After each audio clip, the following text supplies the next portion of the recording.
नौशेरा फ़िरोज़ में गंदगी के ख़िलाफ़ 6 ॾींहं बि एहतजाज जारी। Sindh high court Sukkur bench में पटिशन दाख़िल। नोटिस जारी। 29 जनवरी ते secretary local government secretary public health समेत चेयरमैन ऐं म्यूनसिपल ऑफिसर तलब शहर के मुख़्तलिफ़ इलाक़नि गंदगी के ख़िलाफ़ मुख़्तलिफ़ सियासी समाजी तंज़ीमुनि जो एहतजाज जी अॻवानी में APA अॻवान मोहम्मद यूनिस राजपर एम ज़फ़र तगड़ SUP अॻवान ख़ादिम सियाल जस्कम अॻवान फ़रीद लाशरी असद उमरानी अयाज़ राजपर जस्कम अॻवान गुलबहार मरी फ़क़ीर मेहर अली बिहण इशाद अब्बासी ऐं ॿिया करे रहिया हुआ।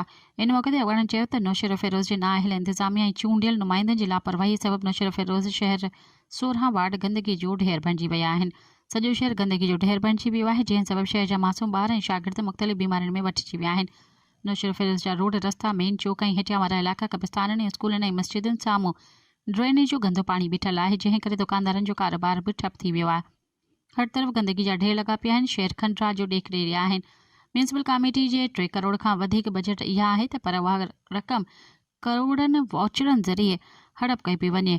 सफ़ाई कंदड़ सभई मुलाज़िमनि वीज़ाती आहिनि। हुननि आला इख़्तियारनि खां मुतालबो कयो त शहर जी सफ़ाई कराए म्यूनसिपल ऑफिसरनि पारां करप्शन जी जांच कई वञे। ॿिए तरफ़ शहर में वधंदड़ गंदगी ऐं म्यूनसिपल में थींदड़ करप्शन के ख़िलाफ़ petition Mohammad Younis Rajpar Sindh high court Sukkur bench में secretary local government secretary public health secretary ऐं provincial highway deputy commissioner Naushahro Feroze municipal chairman municipal officer ऐं ॿियनि खे धुर कंदे मौक़े इख़्तियार कयो वियो। म्यूनसिपल कमेटी में माहवार 3 करोड़ खां बजट आहे। सभई मुलाज़िम मौजूद आहिनि। उन बावजूदि सॼो शहर गंदगी जो ढेर बणियल आहे। अदालत अहिड़ो मौक़िफ़ ॿुधण लाइ लाॻापियल धुरियुनि खे 29 जनवरी ते तलब करे वरितो आहे। सब्सक्राइब कयो अवामी न्यूज़ HD खे ऐं ताज़ा तरीन ख़बरुनि लाइ ॾिसंदा रहो अवामी न्यूज़ HD।